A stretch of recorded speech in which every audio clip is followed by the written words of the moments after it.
स्वागत है बच्चों आप सभी का खजिस्ता स्टोरी में। कहानी शेर की गुफा में ऊंट। शेर राजा जंगल में अपने सेवक लोमड़ी, कौवा और भेड़िए के साथ रहता था। एक दिन एक ऊंट जंगल में रास्ता भूल गया और शेर की गुफा के पास आ गया। मेहरबानी करके मेरी जान मत लेना, ऊंट ने शेर से कहा। ऊंट की बात सुनकर शेर बोला, तुम हमारे मेहमान हो, तुम यहाँ लीडर होकर रहो। शेर की बात सुनकर ऊंट भी वहीं रहने लगा। एक दिन शेर जंगल में शिकार करते हुए घायल हो गया। उसे बहुत चोट आई थी, जिसके कारण वह शिकार नहीं कर पा रहा था। वह अपने सेवकों से बोला, जाओ मेरे भोजन के लिए कोई जानवर मार कर लाओ। लोमड़ी, भेड़िया और कौवा चारों तरफ घूमते रहे, लेकिन उन्हें कोई जानवर नहीं मिला। लोमड़ी भेड़िया और कौवे से बोली, हमारे पास तो ऊंट भी है, क्यों ना उसे ही मारकर अपनी भूख मिटाई जाए। तुम ऐसा कैसे सोच सकती हो? कहीं तुम पागल तो नहीं हो गई हो?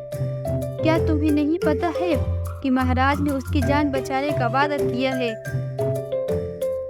यह सब तुम मुझ पर छोड़ दो और बस मैं जैसा कहती हूँ तुम सब वैसा ही करना। फिर तीनों शेर के पास पहुँचे। शेर ने शिकार के बारे में उनसे पूछा।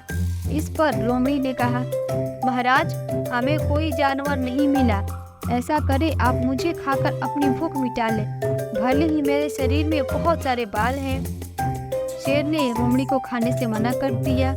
फिर भेड़िया बोला, महाराज आप मुझे खा लीजिए, भले मेरी चमड़ी बहुत सख्त है, आपको खाने में थोड़ी परेशानी होगी। शेर ने भेड़ियों को भी खाने से मना कर दिया। फिर कौवा बोला, महाराज आप मुझे खा लीजिए, भले मैं छोटा हूँ तो क्या हुआ। ऊंट भी सोचने लगा, जब यह सब अपनी जान देकर शेर का पेट भरने के लिए तैयार है तो मैं क्यों नहीं।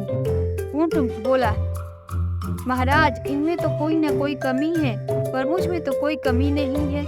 आप ऐसा करें, आप मुझे मारकर अपनी भूख शांत कर ले। ऊंट के इतना कहते ही लोमड़ी और भेड़िया उस पर टूट पड़े और उसे मार डाला।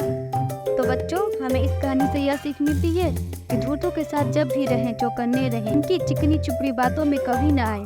तो बच्चों अगर कहानी पसंद आई तो लाइक करें, चैनल को सब्सक्राइब करें। मिलते हैं आपसे अगली वीडियो में, तब तक आप अपना ख्याल रखें। Bye bye.